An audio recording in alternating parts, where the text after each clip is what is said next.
Alright everyone, Brandon here with a video. Excuse me. This time we've got an interesting one. I meant to do this blind, but I recorded about, 10 minutes before realizing that the only thing you could see was my face, which isn't exactly how I wanted this video to be. So I'm going to redo this first part here. Basically just try to reiterate some of my points for you, and we'll get through this. I don't know that 27 minutes of this is as much as I can handle, but we'll try to get somewhere. This is the state of the American economy with Senator Sherrod Brown, a Democrat from Ohio, and everyone's favorite / least favorite economist, Paul Krugman, and some lady. Let's go. Thanks, everybody. Thank you so much to Glenn for introducing this panel. We have, I can't think of actually better people to discuss the state of the economy. Really. Ooh, I can. Teacher, I can. How about anyone? Is anyone? Yeah, that's who's better. Thank you. Lucky to have Paul Krugman and Senator Brown. Senator Brown, I'm going to start off with you to get us right into this. Last year, you released a paper called Working Too Hard for Too Little. In it, you argue that hard work isn't valued, and you outline several ideas for how to make hard work pay off. On the day you rolled out the plan, you said, we need to change the way we think about the American economy. What did you mean by that, and what were some of the ideas? Well, for a number of years, we've seen corporate profits go up. We've seen executive compensation explode. We've seen productivity go up, and workers' wages have been flat. Workers' wages are flat. Benefits have been scaled back, whether it's retirement or health care benefits, as those profits jump. I mean, look at Humana Corporation. Humana, not too long ago, laid off 3,000 workers, all in the name of cutting costs. That's become the definition of corporate success. Always shifting costs onto the workforce by cutting benefits, cutting costs, or laying off workers. The Humana CEO got a raise from $10 million to $20 million. You simply can't. We have to quit gauging the economy and corporate success on Wall Street success, on stock market going up. Instead, it's only whose side are you on? Are you on the side of Wall Street, or are you on the side of, or are you fighting for the little guy? The little guy, whether she. So, we need to stop gauging the economy by corporate success. Instead, it should only be whose side you're on. Tell me you're not a Marxist. I mean, he's just going right to it. He's just going right to the class conflict. A minute 42 into this video, and he's already done this. And he hasn't even been talking the whole time. So, this is pretty clearly what he wants to talk about. This is what he believes. In his worldview, the big corporations are terrible. They only hurt people, even those who are working for them, being potentially made rich by them. But you know what? It's fine. It doesn't matter. It's only for the little guy. That's all who matters. What if what was best for the little guy was for you to get your filthy fingers out of the economy? What if it was that, Mr. Socialist? What if it was that? Whether she is works in a diner, whether he works in an office, whether she's punching a time clock, whether he works construction, we don't define the economic success of a growing middle class. We define economic success by Wall Street success. He does have. Anyone who is defining economic success by Wall Street success is probably doing it wrong. That's not how I would look at it. I think the two most important things are jobs and investment. And the reason investment's important because it basically just leads to jobs. So the only thing that really matters for the little guys is if they're working. That's the truth. If they have a job, they're generally going to be reasonably well off, especially if it's a full-time job, especially if it's a full-time non-minimum wage job, which is really what we should be aiming for. Then, yeah, these people can be happy. I think we disagree greatly on how we attain a full-time, decent job for everyone, though. My guess is that the senator would say more government regulation, more taxes to fund such sorry, that's the wrong order. So more government regulation, more redistribution, and more taxes to fund the redistribution. That is probably his idea, and my idea is get the government out. The government does a shitty job of basically everything it does. You know this to be true from your own life. I think Yarnbrook is a terrible example in that an iPhone is basically exactly what I would expect the government to make as far as how it looks, not how it works. Something like books. Imagine if the government wrote all the books. That'd be awful. If every book that was written was a contracted government employee, my God, no, that'd be awful. We need a competitive arena for things, and that's basically what we have for books, right? Anybody can write a book. You can publish online now, easy peasy. So yeah, I think he and I would like everyone to have a decent job, but we very much disagree on how that's done.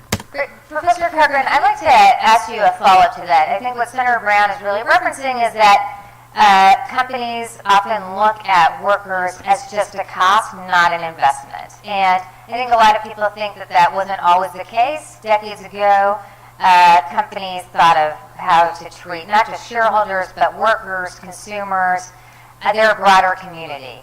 Do you have thoughts on how that switch was Excellent. You've taken your picture now. Stop. made and what we could do to switch it back?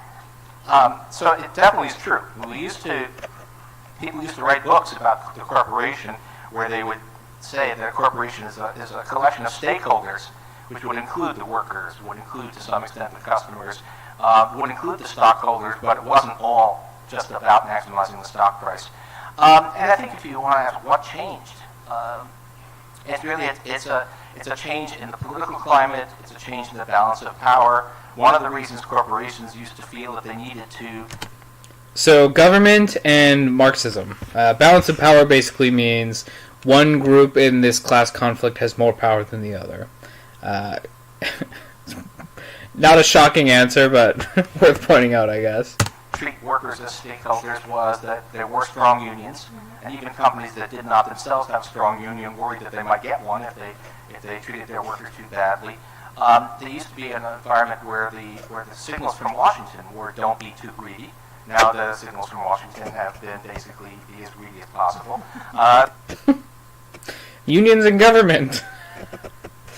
Are you going to talk about anything like, well, I don't know. I guess I don't know what a leftist would talk about other than government.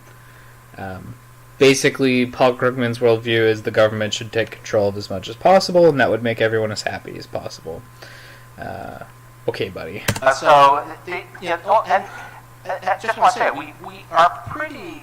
There's been an overwhelming accumulation of economic evidence now, serious research that says that wages are not like the price of wheat. Wages are not like a commodity whose price is driven by market forces and with which you dare not meddle because you'll be punished by the wrath of the invisible hand. Wages are about people. Labor markets are there's a very imperfect competition. There's a lot of market power on the behalf of workers. On the part of employers. There's a lot that you can do by public policy, whether it's higher minimum wages, strengthening labor's bargaining power, that can raise wages without adverse economic consequences. In fact, with positive economic consequences. Incorrect. The minimum wage, as I've stated earlier in videos, is one of the worst things you can do for people who are poor. Now, you can use the minimum wage to artificially increase wages. Think about it like this. So there's 100 people and their average income is $10. Now, this of course is distributed, so the lowest income is probably like $5 or something, and the highest income, let's say it's 20. If you implement a minimum wage that says only people who make $7 an hour can be hireable, which is what a minimum wage does, right? If you say you cannot pay someone less than $7 an hour, then everyone who is worth less than $7 an hour cannot be hired. You will be working or employing them at a loss. So these people are eliminated from the wage or from the labor force. Once you've eliminated, let's say, the bottom 10 people, who make below $7 an hour, the average wage is now something like $12 an hour. So there you go, average wages went up. But what about those people who lost their jobs? They are now far worse off. So to say that there are no negative consequences to a higher minimum wage is absolutely ridiculous. Yeah. It just doesn't make any sense. For him to say this basically just means there's no adverse consequences for me, a political slash economic elite, right? Paul Krugman has a column that he writes for the New York Times. I'm sure he's paid very well. And he writes books. He gives talks like this, which I'm sure he's paid for very well as well. Ooh. He's a well-off guy. The minimum wage doesn't matter to him. There's no minimum wage that's going to be set that's above what Paul Krugman makes. Not to mention he's not really an employee so much as a contractor, so it doesn't really matter for him. So Paul Krugman's incentives are not really to help the little guy, as he says they are. Paul Krugman's incentives are to get people to pay for him to speak at their events because they have a specific worldview, and he affirms that worldview. And because he's a Nobel Prize winner, when he says something, people generally tend to believe him and think, wow, if a Nobel Prize winner said it, it must be true. Sorry, friend, it's not really the case. And that's where we ought to be going. A recent survey showed that 78% of executives said they would be willing to compromise or jeopardize the long-term health of their corporation if it meant meeting short-term, quarterly finance goals. Well, that definitely speaks to some fucked up incentives for those executives. I don't really know why this is. It could be any number of reasons I can't really mention, but that is definitely a pretty messed up statistic. Well, not statistic, opinion among corporation CEOs. I would say that maybe it's... I don't know what it is. It seems like there's probably an issue there. Cannot speak to what it is. Profits, and that tells you so much about the way they look at things. I mean, look at what's happened in this country in almost any large corporation, almost any large office building in this country. You will see companies typically have outsourced to other companies. They've outsourced security people, they've outsourced custodial work, and they've outsourced food service. So those workers no longer work. And they've specialized labor. That's a good thing. That's more efficient. You see, the custodians that lost their job working for whatever company can probably just go work for a different company. It's not like there's no more demand for custodians. And if there are firms that are doing this, then they can probably just go work for those firms. It's not like their skills and experience are just not worth anything anymore. They're still worth what they were before. It's just now they have to work for someone else. It's not a big deal. The specialization of labor is basically why our economy is able to produce such incredible things as a laptop or shoes, right? I mean, it used to be one guy made the shoes for his town or whatever, and he could make, 10 shoes a day, let's say. While with having one person make laces, and one person sews the scraps of leather together, and one person makes the scraps of leather into something that's worth turning into a shoe, they as a whole can maximize their own output by working together. If your only job is to sew the pieces of leather together to make the shoe, you'll become quite good at it. But if you have to take the raw leather and process it into something usable, and you have to sew it together yourself, and you have to make the laces, and you have to do all this other shit, you're not going to be as good at any of those things as you would be if you just focused on one thing. This applies to a macro sense. Let's take Harry Potter as an example. So, Mr. Dursley's company, Grunnings, makes drills. Do you think that a drill-making company will be as efficient at making food as a culinary, I don't know what to say, a company that specializes in that? Well, no, of course not. Grunnings makes drills. They don't make food. That's just something they had there anyway. I mean, this is non-canon, so let's switch it to the mailroom or security. Grunnings is not a security specialist, but Paladin Securities is a security specialist. Do you think that Paladin Securities, which is an actual company here in Alberta, is going to be better at making or better at protecting a business than the randos that Grunnings hires? Well, of course they will. This is what they do. They know what they're looking for. Grunnings is just looking for somebody who happened to pass some certification exam. That's all they know. But the security company has other things that they look for. Again, I mean, this is pretty clear to anyone who actually studies economics a little bit. So, not sure why exactly they're upset about this. The specialization of labor is a good thing. Yeah, moving on. For the big companies, they work for an outsourced company which doesn't have a consumer brand in any way. They might make in $8, $10, $12 an hour. And what's interesting about that is we subsidize those workers. We should help those workers as a nation, as a Congress, as a government. We subsidize them with food stamps and with Section 8 housing and with Medicaid and with the earned income tax credit. I will fight to the last to keep doing that. Of course we should. But that's why one of the tax bills I introduced some time ago last year was stop virtue signaling. It's going to get really tiring if you just keep doing that.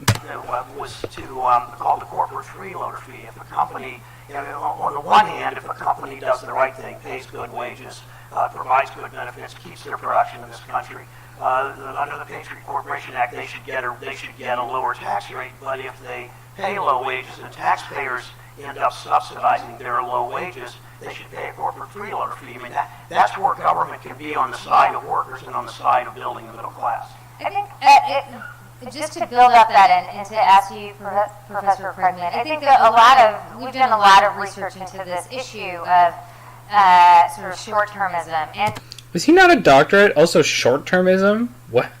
I've never heard that one before. That's pretty great. So here's my question: is Keynesianism short-termism? Is that a form of it?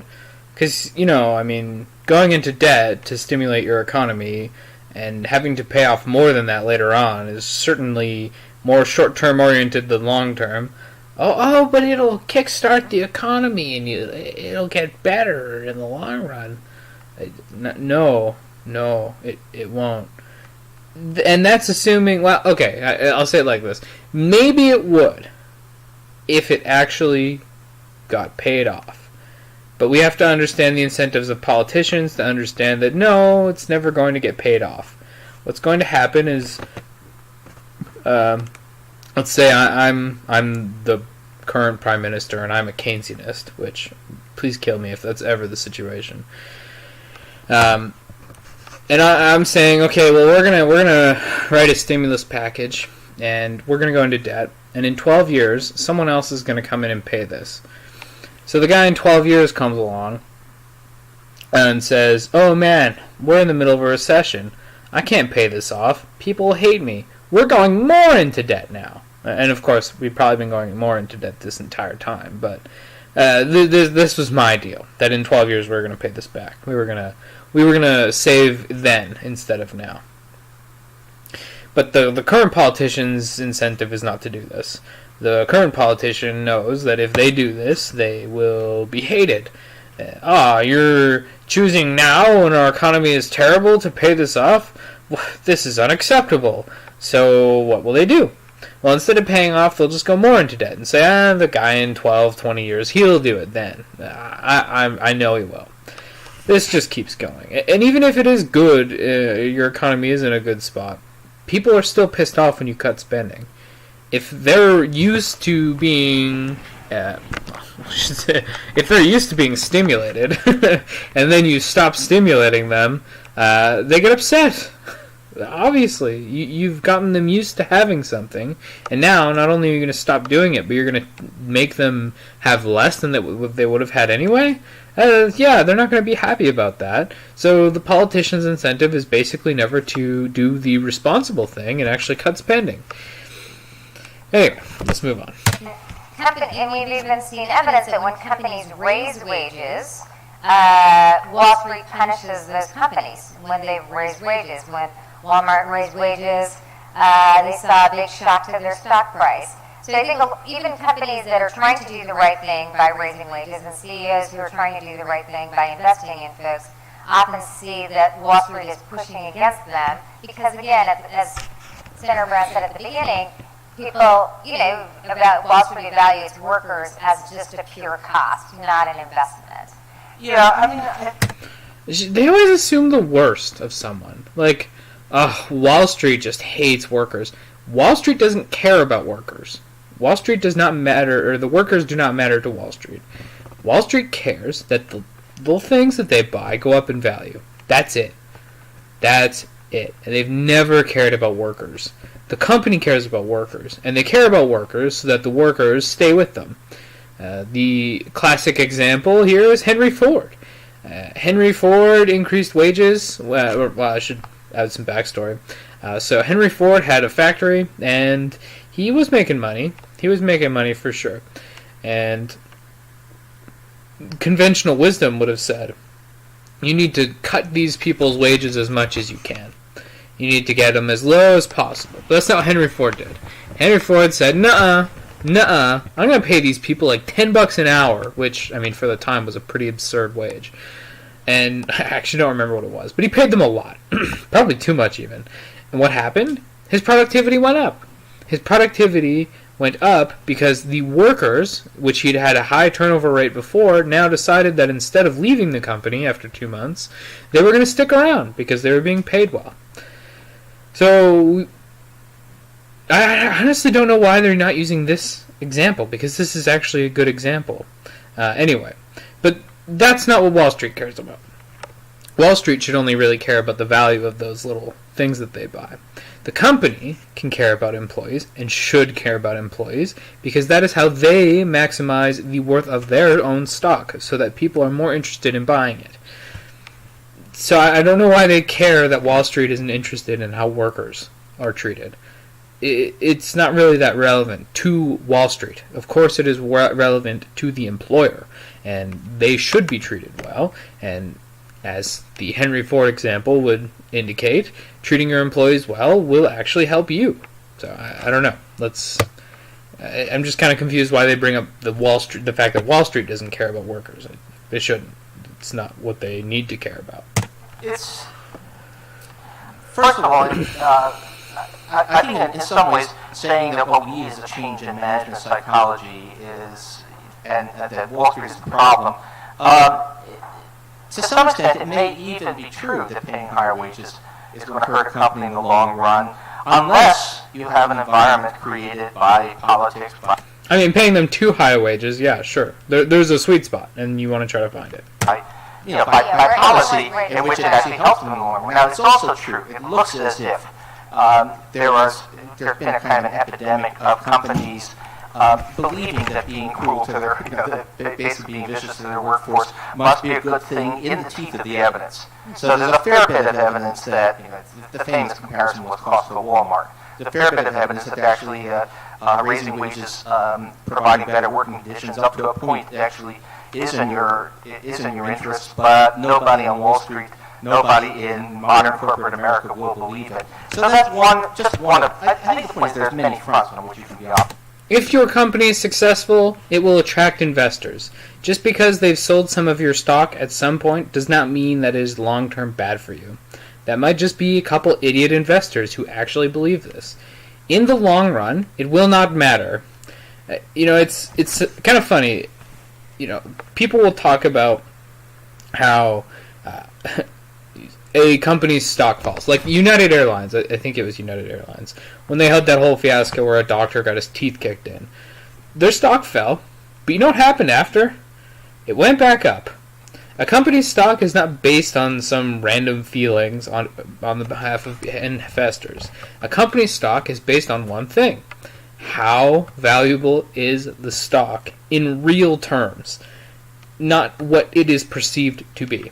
So if Walmart's stock price went down right after they decided to increase wages for their employees, I would say that whoever sold their stock is kind of an idiot. that was probably a really good opportunity to buy Walmart stock. And I would bet that the stock has recovered since and is completely fine. Again, a stock is not valued at how people perceive it to be valued. That might be in the short run, but in the long run, a stock's value is going to be its real value. It will even out because someone will see an opportunity to make money.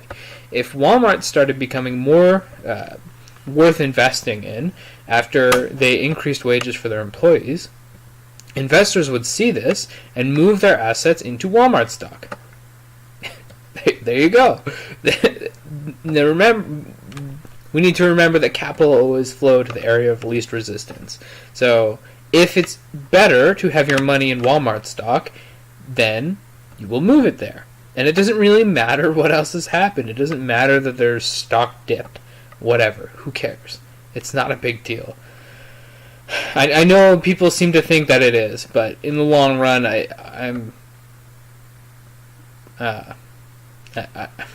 excuse me. In the long run, it does not really matter. The real value of the stock is what it is. It depends on how well the company is doing. Not so much on how or if they gave their employees a raise. That is a short-term thing. Relevant, because when you see a company do this and their stock dips, it's often a good time to buy their stock. Anyway, let's move on. Operating here. And one of them is, we'll try to end this pressure for quarterly earnings results, but it's only one of many, and we should be doing basically everything we can, and there's every reason to believe that fairly unintrusive, in the end, fairly unintrusive public policy can make a huge difference in wages. What kind of policies? Minimum wage isn't unintrusive. I think that's the only policy you've talked about so far. What kind of policies are unintrusive, Mr. Krugman? Please give an example. But you haven't had. You've had a government that's hostile to all that. You've had a government that's not really. Oh, here it comes. I can feel it. This is the Trump bashing. It's about to happen. Whenever they talk about the current government, you know the Trump bashing is coming. Minimum wage in 10 years. You have a government that is now the Trump administration. Bingo! Back in the overtime rule that when Vice President Biden and Secretary President, I flew to Columbus, Ohio to announce the overtime rule in, I think, summer of 2016. It would have been in my state alone, 130,000 workers would have gotten a raise. Workers who are making $35,000 a year are classified as supervisory, and then they make them work 50 or 60 hours with no overtime pay. We would have raised those standards in a way that many people would have had. When you take a job and there's a potential that there's going to be unpaid overtime, that is something that's baked into your salary. People who work more unpaid overtime have higher average wages, or higher earnings. I shouldn't say average. Basically, when we look at, I know this because of wage gap, the sex wage gap research I've done.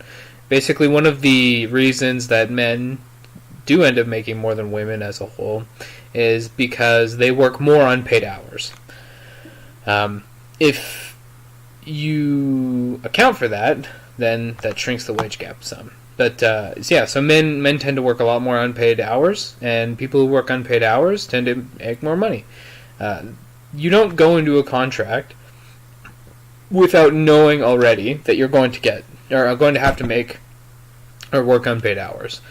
That is something that at least should be told to you up front. If it's not, that's pretty douchey of your employer, and perhaps you'll quit your job. If you accept a job under the pretenses that you will not have to do this, and then they start forcing you to work unpaid overtime, you can quit and go find a different job. That's totally your right if it's not worth it for you. Or you can try to renegotiate your salary.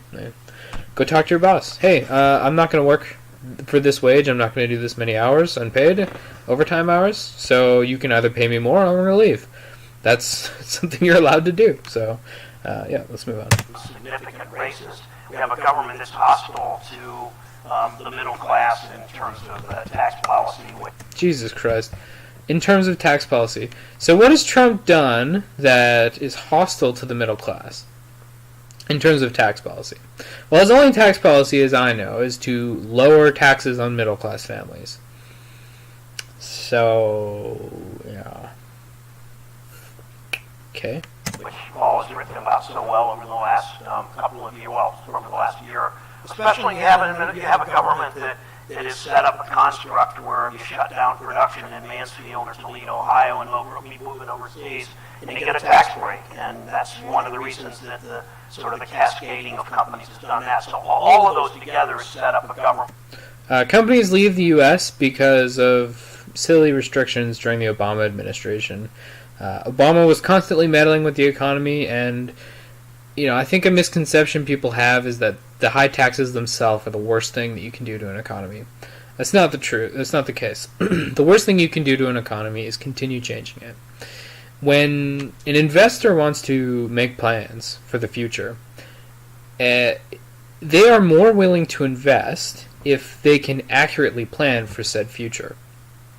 This is actually an argument for longer terms, like 10-year terms or something. So that, I know that sounds crazy, but, again, I'm not such a big fan of having a powerful government, so a 10-year term doesn't sound that bad to me.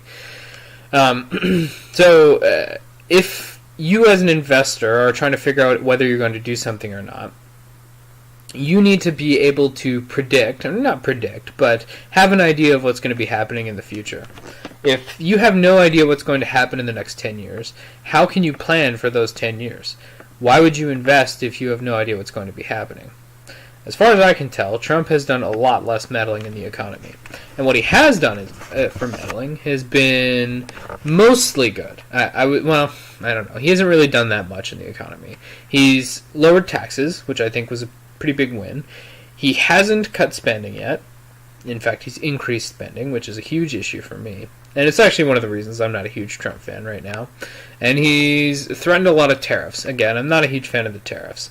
I think the tariffs can have a use. Hey, Canada, you've got these ridiculous milk tariffs on us. Well, if you don't get rid of those, we're going to tariff this from you. I think they can be useful there, but to say that tariffs are a good thing of themselves is a mercantilist viewpoint, and mercantilism did not work at all. So, yeah. I would say that in general, Trump has not done anti-middle class policies as far as economics goes, and especially taxes. There's just no argument there. He hasn't done anything that hurts the middle class as far as taxes. All he's done is lower their taxes. So, what a silly thing to say. It really does. It is hostile to middle class interests. Just wanted to follow up on the tax plan. I think one of the theories of Republicans is that it would boost wages. Lowering corporate taxes would really boost wages. We've seen a lot of information about how it's actually boosting share buybacks. Would you like to just talk about how you see the tax plan in connection to this big question about raising wages? Yeah,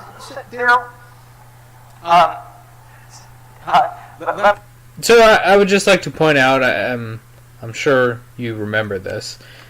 Perhaps you weren't paying attention, though.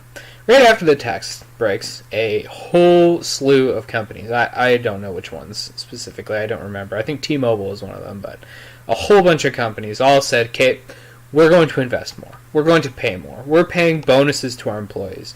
We're going to increase wages. And they did increase wages. So, what the fuck are you talking about? Let me say something good. There is actually a coherent story about how this tax plan could raise wages in the long run, and that's exceptional for very few of the policies that come out of these people may have any possible coherent story behind them. The irony. The fucking irony. It's not exactly the most efficient way to get dollars to workers, though. Yeah, but the point is, you're an economist. It's a coherent story, but it happens to not be true. There's probably some. They're probably going to, in the very long run, we'll probably have a little bit more investment, a little bit more capital stock, and slightly higher wages than we would, other things equal, without this tax plan. But the long run is very long. And in the meantime, first of all, even in the long run, almost surely a lot of it is just going to go to higher profits, especially higher profits from monopolies. Okay, but what do higher profits translate to?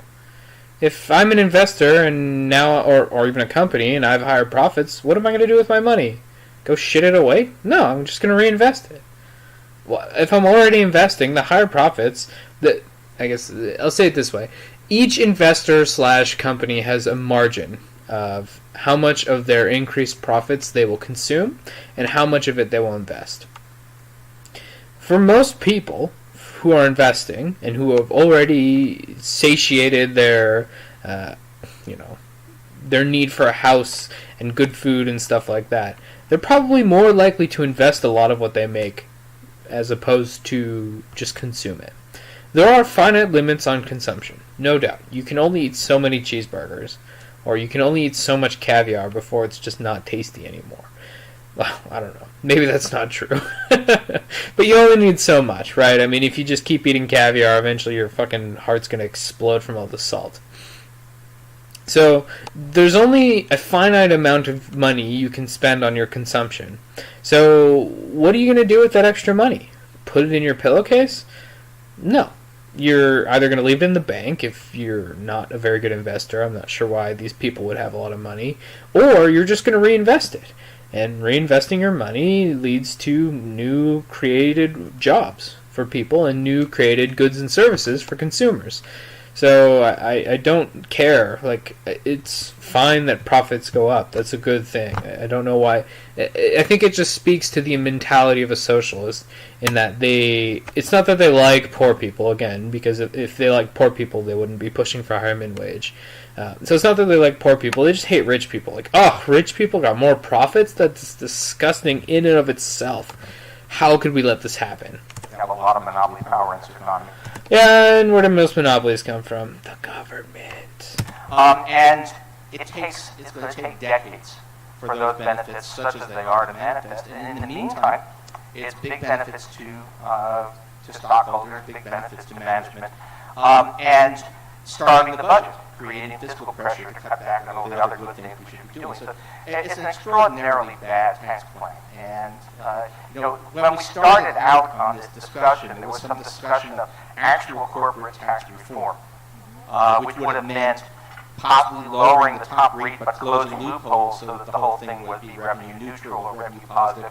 All of that went out the window. All the loopholes are still there. We created new loopholes. I mean, I agree with Paul Krugman here. I don't like the loopholes. I also don't think there should be much of a corporate tax at all, so there's where we disagree. If the corporate tax were like 5%, nobody would need the loopholes. They wouldn't give a fuck. They'd be like, fine, I'll just pay the 5% and continue on making my money and reinvesting it. But since it's so high, and it was lowered quite a bit, but it's still quite high, since it's this high, these loopholes have been placed there. Side note, the reason the loopholes are there is because the government has power over the economy in the first place. If the government had no ability to basically subsidize certain people by giving them these loopholes, then they obviously wouldn't exist.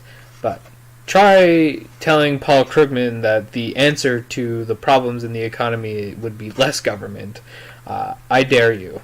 And amazingly, of course, the one benefit of all this is we've now seen it, and that nobody can now with a straight face say that any of these people care anything about the deficit. I agree. They clearly don't care about the deficit. And it was also predictable. I read the Wall Street Journal for 25 years. They hate deficits when there's a Democratic president, but when there's a Republican president, we'll grow out of those deficits. And it was so predictable. Yeah, because they get lower taxes. I would point out that Republican deficits grow. I mean, like, the deficit under Bush grew, and a lot of the reason it grew. Now, and he was part of a socialist himself, no doubt. But a lot of the reason the deficits grew is because, he did cut taxes. He cut taxes without cutting spending. This is the thing. Politicians are too cowardly to cut spending. They're too cowardly to tell the people what needs to happen. What we need is a politician, Max Bernier, who's willing to say things like, we need to cut spending. It is the only solution. It is the single and only solution to our problems. This is not going to ever get better unless we cut spending. Welfare spending, yes. We need to spend less on roads or get the government out of building roads. We need to spend less on basically everything the government spends on. The military in the United States, my God. please, you need to spend less on your military. It's absurd. But no one has the balls to do this. No one has the balls to say we need to spend less. That is the issue. Republicans are quite happy saying we'll cut your taxes, but they are terrified of telling people what they really need to hear, and that is that we need to cut spending. This way, what happened the day that Gary Cohn and Secretary Mnuchin laid out their 1 or 2 page tax bill, you remember that back about a year ago, and they the same day Martin Feldstein, the former Reagan advisor, kind of guru of supply side economics, had an op-ed piece in the Wall Street Journal. He said, don't believe it when they say you can grow your way out of these tax cuts entirely. They said what we'll need to do, though, is reform, always the word they use. Entitlement is always the word they use. Oh, okay, yeah, he's saying he needs to cut spending. No, he's right. That's the option, right? I mean, I already talked about it. And what that meant was raise the eligibility age for Social Security and Medicare, and it didn't take Paul Ryan more than a few hours after the bill was signed to begin to talk about that. He stepped back when McConnell realized quickly this was going to hurt Republicans' chances to hold the Senate, that you don't really want to do that as a party so quickly, but it's all that's the movie they run over and over. They do tax cuts for the rich. We know up to for everyone. Roughly over the period of this tax cut, 80% of the benefits go to the richest 1%. Well, yeah, I mean, they pay all the taxes, so kind of makes sense. We know this will encourage more than discourage more outsourcing of jobs, and we know it puts Congress in a position where, well, we've got to do something about the deficit. In my state, that means eliminating $400 million we spend to keep the Great Lakes clean. It means eliminating the Appalachian Regional Commission, and it means going after Medicare and Social Security. So it's give more to the wealthiest people in this country and stick it to working families again and again and again from all different directions. Yeah, but like the long-term effects of welfare are not good for the people who receive it. If you want evidence of this, look at the Native communities in Canada. They are some of the most mistreated people that I know of, in the developed world at least. And it's not that they're not being given things. I mean, come on. Billions of dollars every year are transferred from the working people to Native communities. And has it helped them? No. I mean, their reserves are in such awful state. More money is not going to fix it. More money, free money, does not help people become not poor. It leaves them at a state where it is not worth it for them to work, so it's not worth it for them to gain the skills that they need to have a real income. Part of this is the clawback system, where I had a roommate who was on AISH, had fetal alcohol syndrome. Really odd guy is what I'm going to go with. Basically had Dr. Pepper for blood, as far as I could tell. I can't look at that shit anymore. I can't drink Dr. Pepper. Anyway, that's not my point. So he was on AISH, and he got a job, and he was doing well. He seemed happy. But as a result of him getting AISH, he had his benefits cut. And he told me, it's not as worth it for me. You know, he said he wanted to get off AISH. I believed him, but it was difficult, I'm sure, for him to do that and to continue working when he was thinking, well, I mean, I could just not and get the same amount of money. You know, the issue here is one, the welfare, two, the clawbacks. I'd be more in favor of a system that did not have the clawbacks. Then we're talking about a universal basic income, which I also think doesn't work. But it would be better than what we have. It's a directionalist thing. I think that's what, what's his name? Guy who wrote the Bell Curve. This is his opinion, that there should just be a universal income, and that a set percentage of it should be forced to be spent on healthcare. Honestly, if we look at what we have now compared to that, oh my god, like that's such a better system. Is it the right system for the long run? Probably not, but it's definitely a better stopgap in between. Anyway, let's move on.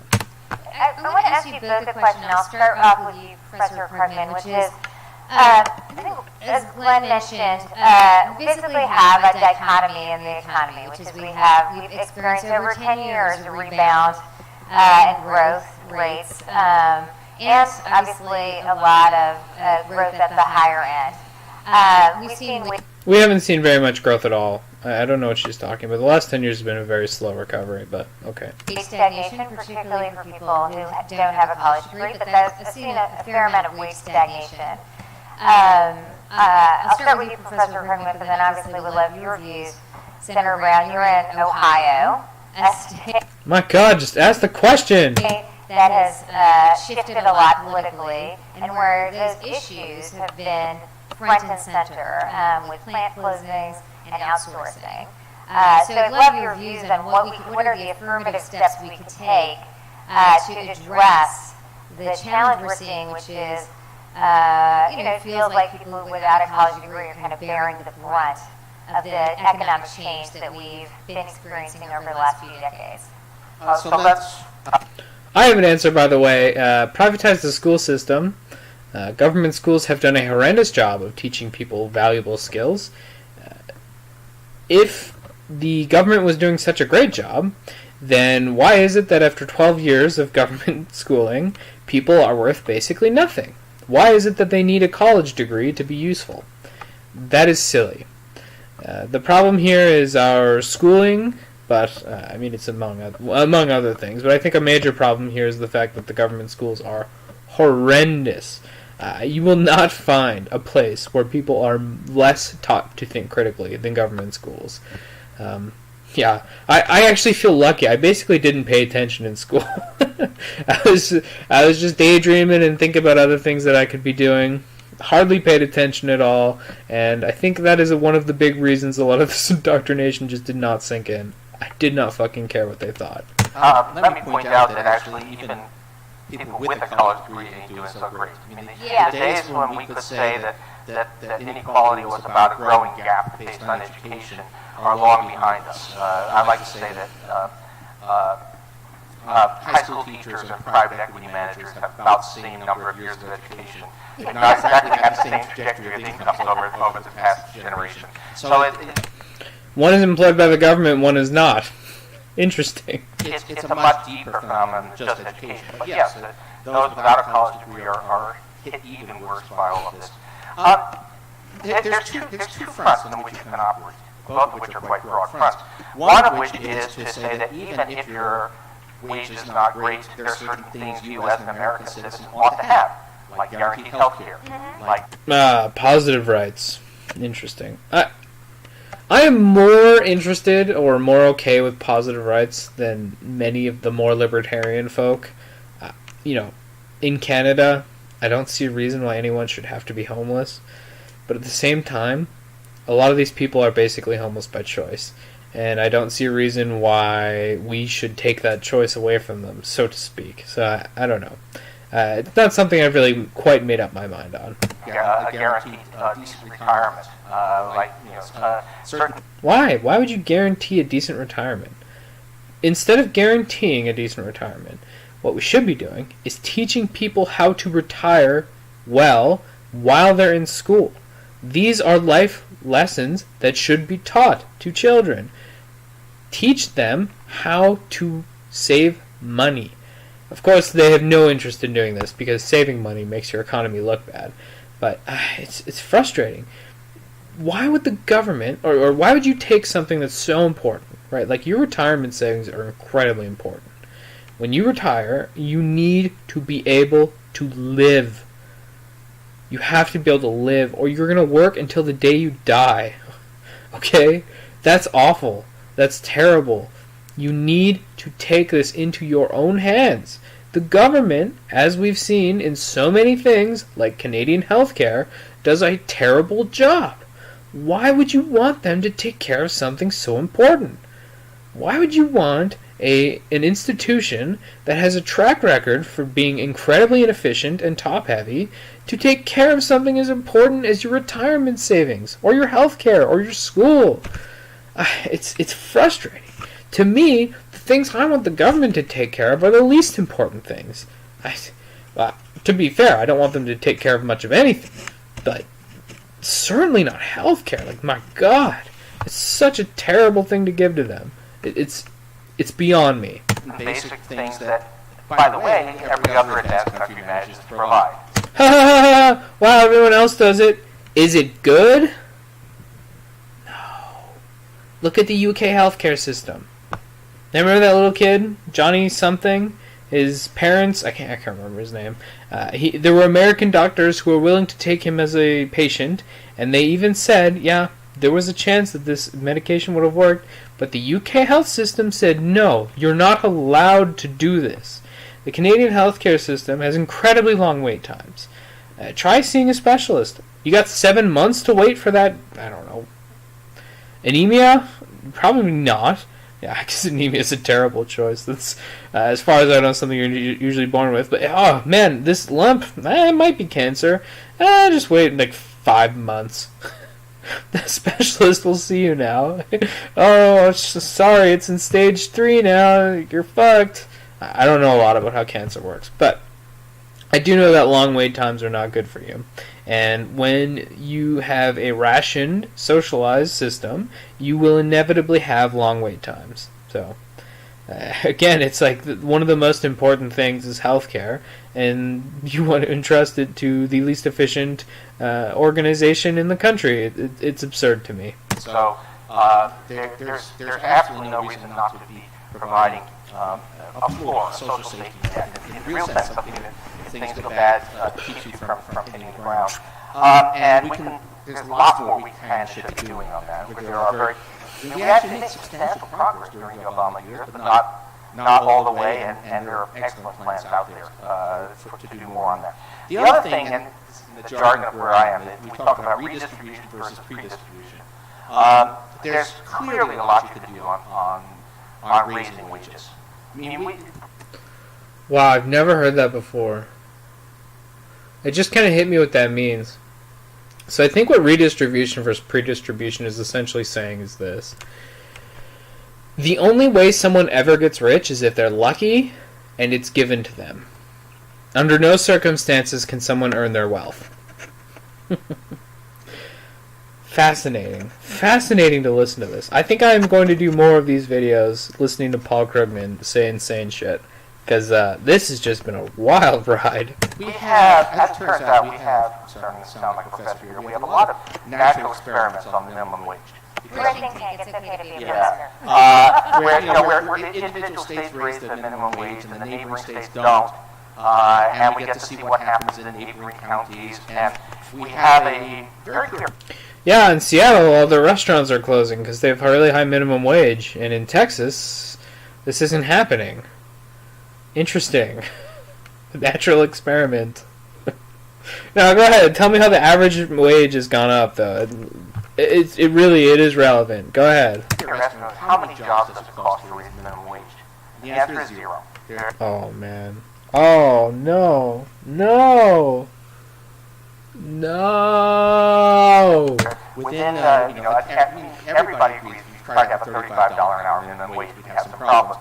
But within the range... Oh, so it's at a certain number, but, when I'm talking about it, it just won't kick in. No one's worth less than $15 an hour. 0 people. Uh-huh. Agency in the United States, raising the minimum wages is all gain, no pain. It's a very good policy. There's now very strong evidence that unions have a very positive effect on wages, and particularly on wages of less well-paid workers. We've had policies that our minimum wage in real terms is lower than it was in the 1960s. Wow, it's shockingly high in the 1960s then. That's fucking crazy. We have lots of room to manufacture unions. We can know about that. And all of that's political. Yeah, I love that he just points out that the unions are really the main drivers of minimum wage increase. That's pretty funny. So there's a lot of ways in which a political system that cared about workers can move us. Maybe there are still probably some headwinds for technology and trade, but there's a lot we can do, even with that, to make things much better for the American worker. Yeah, I agree with all that. I think we need to talk about work differently. I mean, some people on the coast call my state the Rust Belt, and that diminishes who we are, and it demeans what we do.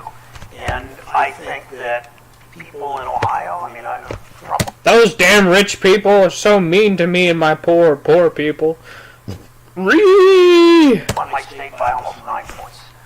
He won communities he had no business winning with what he was going to do, this assault on workers, assault on the middle class, rolling back all kinds. Yeah, but this is where he has the most support. People like Trump there. People in America, in the Rust Belt, as they say, they actually they see that what he's saying is true. They agree with Trump. They're like, yes, cut taxes. I want to keep more of my own money. Thank you, sir. It's absurd to me. It's just crazy. Like this guy, he's trying to think for other people. He's trying to say that the people here have bad opinions because they're just too stupid to know. But I know. Because I am such an elite. So I will make their decisions for them. By the way, I am saying they do have stupid opinions, but I'm not saying that I should make their decisions for them. That's a key distinction. I'm not being a hypocrite here. Gains that we made, but I don't think that, I think Yeah, no one saw you, buddy. Good one. workers in my state are looking for somebody in elected office to talk about the dignity of work, to talk about whose side you're on, to talk about why work matters no matter what they do. Again, whether she punches the time clock, or whether she works in a diner, or whether he works in the office or works construction. And I don't. I think he's memorized those 4 things. Waiter, time clock, office, construction. I think he just knows them. But yeah, I mean, work matters, sure, and you should be paid according to the value of your work. If someone sits on a hill and counts trucks as they go by, which is shockingly well paid, by the way, I don't know why. To me, they wouldn't be paid that much, but apparently construction companies disagree. But let's say that makes as much money as you think it should, and it provides the amount of value you think it should. Why would that person make as much money as an engineer? That's fucking crazy. Or fine, let's not go engineer. Let's say the manager of a business or a full-time worker in a bank. I cannot see a situation where some guy writing down X's on a piece of paper while trucks drive by is going to be as productive as other people. Okay, so clearly they shouldn't be making the exact same amount. So how should we determine how much money they make? Well, should it be how much someone is willing to pay them for their labor? Should it be that? That would be ridiculous. That would involve consent from both parties. That's disgusting. We hear that enough from elected officials. I think that workers in my state, in many ways, know that this president is not on their side, although he's talked a good game. And it's my job to show that I am. Again, I mean, Trump won these states, so clearly workers know that he is on their side. This is a stupid thing that he's saying. And again, that's the higher minimum wage. It's stronger unionism, and it means when labor's in the middle of an organizing drive, I show up in a picket line, or I send a letter to the potential bargaining unit, or. Now he really knows where his support lies, though. Unions and minimum wage. It's just ruin them home. Ugh, get that minimum wage up there. Pump those numbers. Them are amateur numbers. I call management and say, can you do car check neutrality? It's doing things like that, saying you're on their side and showing you're on their side. And I just don't think workers who have seen their wages decline. Paul's right. It's not just blue collar workers. It's also people. It's not just people without a 4-year degree. It's people with 2 years degrees. It's even people with 4-year degrees that are in jobs that simply don't pay what the value of work should seem. Well, maybe we shouldn't be incentivizing people to get so many 4-year degrees, thereby diluting the value of them. Also, maybe we should be teaching people useful things in school. You know, those giant things that are paid for with public money that do a horrible job and everyone basically agrees that they do a horrible job. Yeah, those things. Yes, they pay, but I think if we start, and we've got to win elections to do all these things, I understand. But if we start treating work the way it should be treated, with the dignity that we all, some of the best, I was given a book recently by Kamala Harris. I had spoken on Martin Luther King Day, talking the quote. Martin Luther King has a wonderful quote about street sweepers, saying the street sweepers sweep streets the way Michelangelo paints and the way that Beethoven writes music. And wait.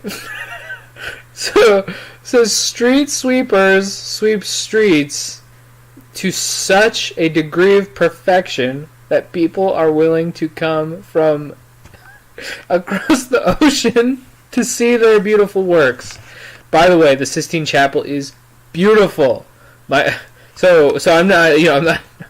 I guess I'm not saying anything other than I've been there. It's beautiful. To think that was all painted by one guy who also ruined his body painting it is pretty intense. But what a stupid quote. I generally like Martin Luther King Jr. I want to be treated due to the content of my character as opposed to the color of my skin. I completely agree. That's 100% amazing. To say that street sweepers sweep streets like Michelangelo paints a painting or Mozart plays the piano, that's absurd. That's completely absurd. I mean, these are two of the most influential and talented individuals ever. I'm just going to say it. No one sweeping streets is as talented an individual as Mozart or Michelangelo. Not close. Not even remotely close. Because if they were that talented, they wouldn't be sweeping streets. Okay? Moving on. We talked about it. It was the day after Dr. King's birthday celebration. I was on the floor with Kamala. I had this book she gave me by a guy named Michael Honey about King's speeches about work. Well, I thought it was her book. I'm confused. King believed that the labor movement and the civil rights movement should walk hand in hand. And he didn't have cooperation from every international labor president, but he had more than some interesting, I won't go into all the details there, but the point is that if we're going to be... The fuck are you talking about? What the hell? What is this guy talking about? I'm so confused. Progressive movement, and it's about civil rights and human rights. It's also about worker rights, and it's also about trade unionism, and it's about race. It's also about keyword. It's also about keyword. It's also about keyword. Raising wages and giving workers regardless of race. I don't talk about Clinton voters or Trump voters. I don't talk about white workers and black workers and Latino workers. I talk about workers and I talk about voters, and I think that's the way that you sell that message, and we do that, we're going to have some wins in 2018. Right, but you want them to vote for Clinton, so you're kind of trying to make them into Clinton voters by not talking about it explicitly. Good for you, I guess. It will surprise people.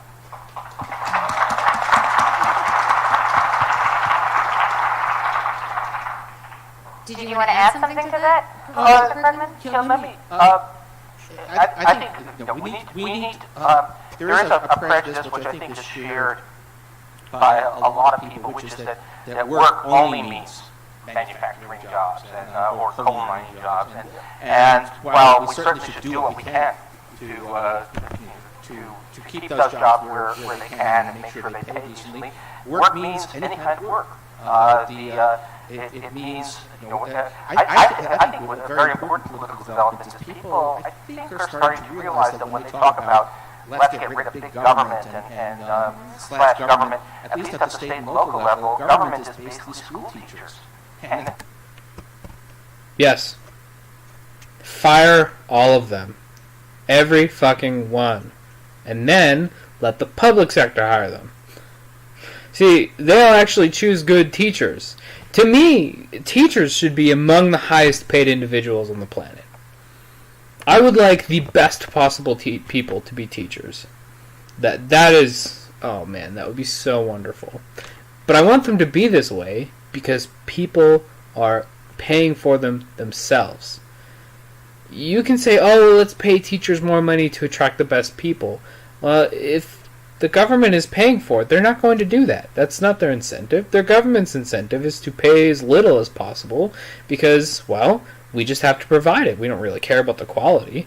In a private market, people who are sending their kids to school will pay top fucking dollar to get a good teacher. And if you are going to pull out the, oh, but what if there's kids who can't go to school? Let me ask you this. Would you help someone's kid go to school if they couldn't afford it? I would. Okay, I don't have very much money right now. I basically have no money right now. I would tutor kids for free. I have no problem doing that. Like a couple hours a week? Sure. That sounds great. I want to help people get the best education possible. And in a situation where there was a private market for this thing, I would donate my time and make that happen, or help people get through that. I cannot imagine someone like Bill Gates saying, no, fuck you, I won't donate to help kids go to school. Are you kidding me? The guy he spent like 80% of his fucking fortune on not himself. He's out there providing, I actually don't know the number. He joined a group of people who wanted to commit 90% of their income or their net worth to donations and stuff like that. I don't know if he actually reached it, but I'm just pulling a number out of thin air, basically. So let's say it this way. He has donated a large percentage of his time, which for him is incredibly valuable, and also his resources, to go to Africa and provide clean water. Do you really think he would be unwilling to help poor people go to school? I mean, really. Not to mention the fact that if schools were actually good, I don't see a reason why poor people would exist.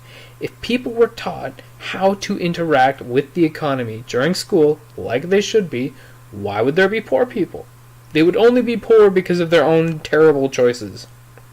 And even then, people who are reasonable individuals would understand that the children did not make those choices and the parents did. And I am sure that they would be very willing to help them out. And again, even if there aren't, there's still places like churches who would probably offer to school your kids for free. Probably not as high quality as teachers when you have to pay for, but still, there you go. Someone who's doing this out of the goodness of their own heart and has an incentive to make sure that it's done well. The government is doing this because it's a way to take your shit. They make you think that they are necessary. They'll say, oh, but without us, your kids won't even be able to go to school. Yeah, they will. Fuck off. The price will just not to mention the prices are going to go down in a private market. A competition will not drive the prices as absurdly high as they are for, the actual price of an education for a student. It's super inflated by the fact that the government doesn't have an incentive to make it lower. Again, they're just trying to get you to want them to do it so that they can have you be dependent on them. This is their goal. Again, welfare is similar to this. They want a dependent class who's going to vote for them. Okay. And think about it. The people who are on welfare right now, are they going to vote for let's go with America as the example. Are they going to vote for Democrats who say, we're going to give you more stuff? Or are they going to vote for Republicans who say, we're going to cut spending? Who the fuck do you think they're going to vote for? It's so obvious. It's so obvious. So yeah, this is a silly point. And what's been striking to me is how broad the public support has been for these teacher strikes. That people are starting to realize, that man or woman teaching my children is actually a worker, and when somebody campaigns against government, it's actually about hurting them. And by the way, those are wages that really have stagnated just as badly as blue-collar wages. The government's not paying employees very well. Shocker. And that if we actually, what is the typical American worker now? It's no longer an assembly line manufacturing worker. If you had to have an image of who is an American worker now, you would basically say a nurse. It's someone, it's healthcare. I mean, it drives me crazy sometimes. What? Okay, it's in the service industry, so not producing goods. As like waiters and cashiers, right? That's where they work now. Factory jobs are gone mainly because of automation, but also because of regulations here that make employing little kids in China more efficient. Sorry, it's just how it works.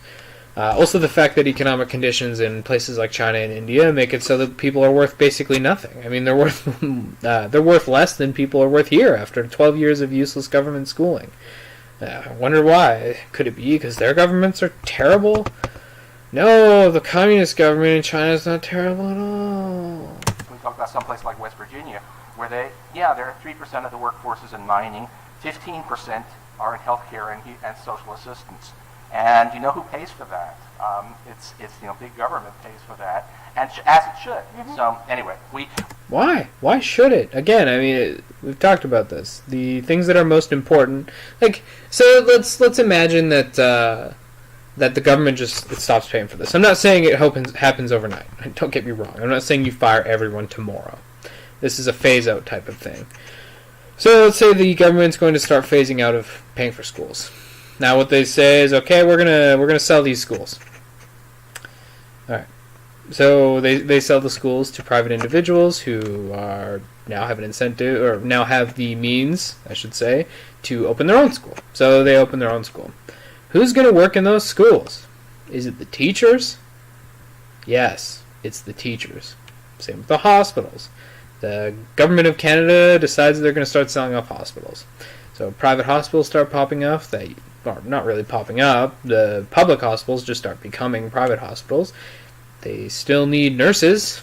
You still need doctors. So what? Are they just going to ignore the people who were working as nurses and doctors before? The people this hurts are the people who weren't really producing anything. This is one of the things that happens when the government takes over something, and this is why one of the reasons why it becomes so expensive. My father's a doctor, so I'm going to use a personal example here. And something he told me was pretty crazy. So when he first started working as a doctor, the amount of the budget that went towards administration was, I think he said it was like 20%. So, okay, that's reasonable. It is now over 60%. Yeah, let that one sink in. Government takes over, and now we have a massive portion of the medical budget going towards people who are not really producing. I understand that administration is needed. Somebody has to take the money for the procedure. Somebody has to contact the insurance company. Somebody has to make sure that the electricity bill is getting paid. Okay. But it seemed to be working plenty fine when only 20% of that was going towards it. So why the fuck is it now 60%? This, again, ties into the... excuse me, my nose is itchy. The lack of competition in the sector now that the government has crowded out basically everything. In Canada, it's getting close to just a government-only... Jesus. A government-only system. And so now that they don't have to compete against anyone, there's no real incentive for them to keep their costs low. And since there's no incentive for them to keep their costs low, when they have a new problem, they just hire someone. Oh no, we need somebody to change the light bulbs. Just hire somebody. They'll go change the light bulbs.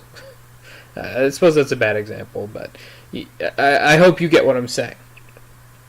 When you are not forced to keep your costs low, why bother keeping your costs low? You can get fat, so to speak. So, again, we talk about how the government should be providing these things. He's saying, "Oh, big government's great." Big government's not great. Big government does a bad job of the things that you could be doing. I also want to point out you're already paying for these things. Okay, if you pay taxes, you pay for healthcare, you pay for school, you pay for roads. You already pay for all these things. So let's imagine a situation where these things will become cheaper, right? Because in a private system, there's more of an incentive to keep your own prices down as compared to your competitors. So these things are going to become cheaper. And you're also going to be paying, or not be paying taxes. Basically any, right? Maybe like 5% or something to pay for the things that government's actually supposed to do, which I do think is basically police, right? Defense, I think Locke more or less had it right. Life, liberty, property. That's your job, government. To go beyond this is, to me, we should have a constitution that reflects that going beyond these things is just not what the government is supposed to be doing, and therefore not what they would be allowed to do. So your taxes are going to be so much lower. The things that you're buying are going to be cheaper, and they're also going to be better. Where are you losing? I really, again, the issue of low-income people would just disappear over time, or at least be greatly diminished over time because of the better systems that we would have in place, better education, but also charity can fill that role, and it does fill that role somewhat in the short term already. I think it's funny here to note one of the reasons that conservatives are more in favor of charity is they just give more of their money to charity. So maybe if leftists started realizing that charity is a good thing and that they could give some of their money to charity, they would understand that charity is a legitimate solution to these issues. Let's move on. We need, I think, a more inclusive view about who are the workers in America, and we should be out there to support all of them. And just, we'll have to wrap up soon, but I wanted to just build on things both of you have discussed, which is essentially how I think we're all trying to think through how we can ensure this economy and the growth we have is more broadly shared. And I guess I would love your closing thoughts. We've talked about the minimum wage. We've talked about a whole array of issues. You've talked about the minimum wage, and that's it. That's why you can only pick one thing. Jesus Christ. We had a president who campaigned on really helping working class people.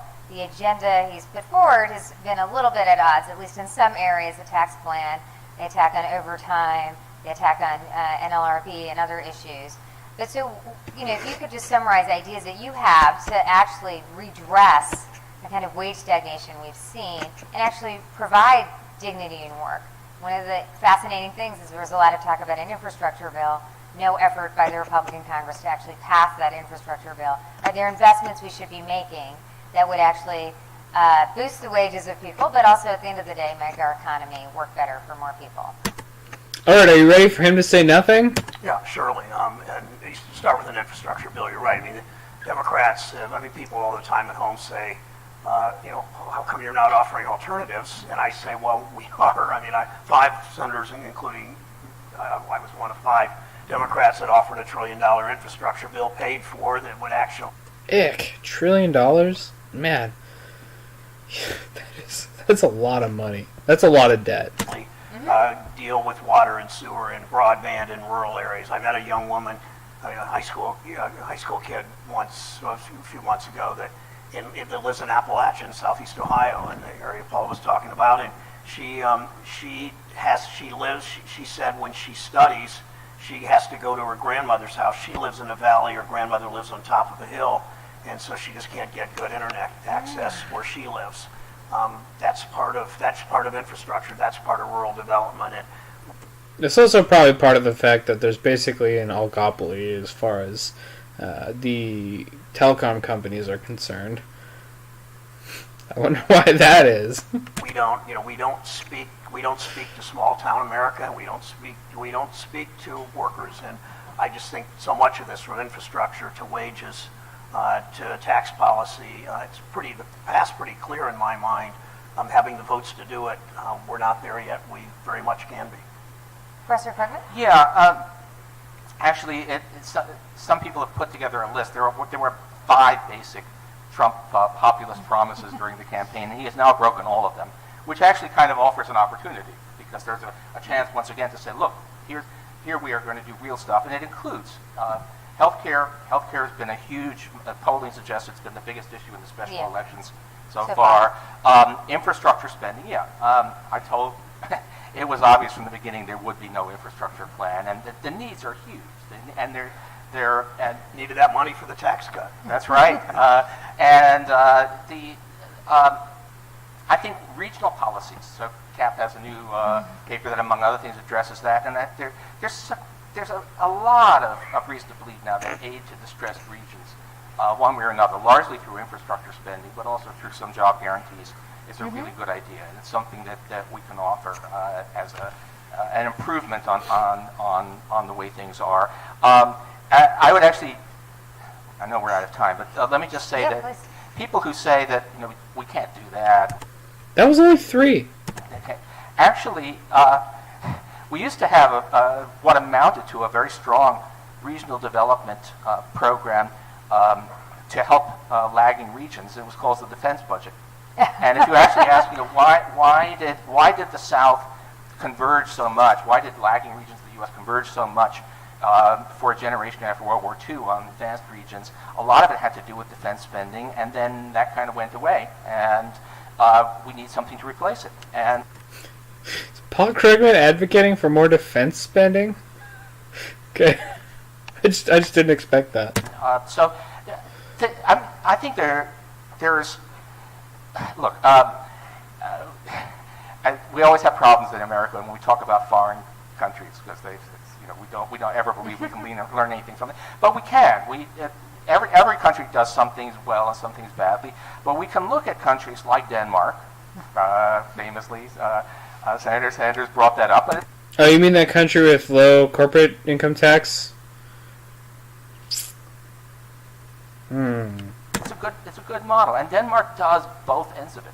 They have a much more equal distribution of wages than we do, largely because their workforce is 2/3 unionized, and they also have a much stronger social safety net than we do. And the result is there's just vastly less misery in Denmark than there is here. Working people lead decent lives. I hate to be that guy, but it's also much more ethnically homogenous. It's also, and the thing that I think is more important is people as a group and as a, culture are more willing to work together. America can never have this. America is it's too diverse, basically. You have too many different groups of people who all want different things.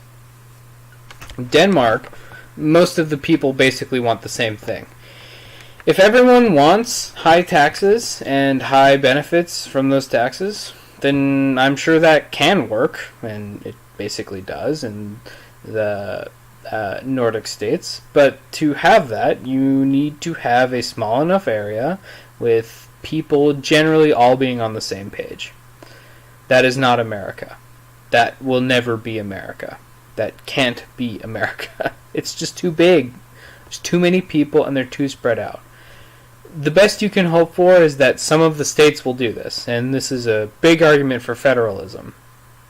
I would like a situation, in Canada at least, where the federal government basically acts as a liaison between the provinces and spends money on defense. And that's it.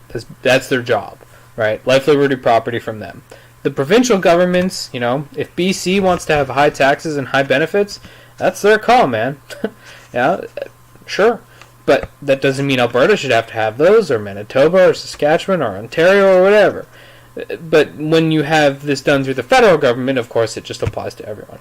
So, basically, he's talking about a situation that can never work in America, at least not on a federal level.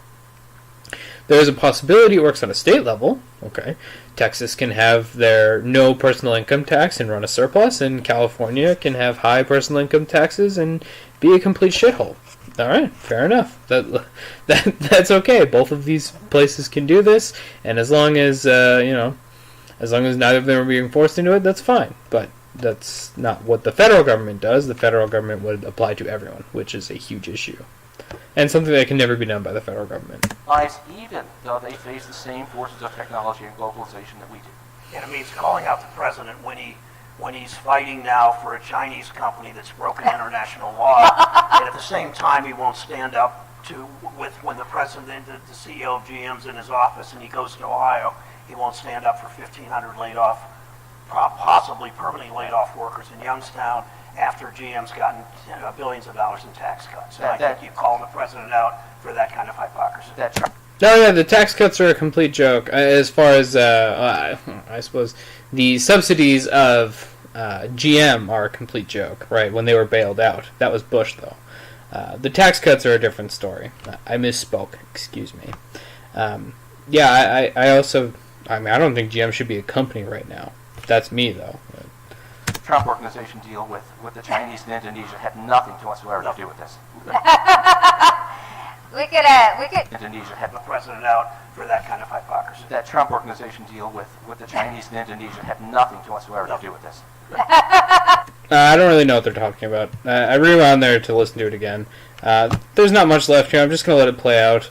I hope this was interesting. It was certainly fun for me to actually sit down and watch this.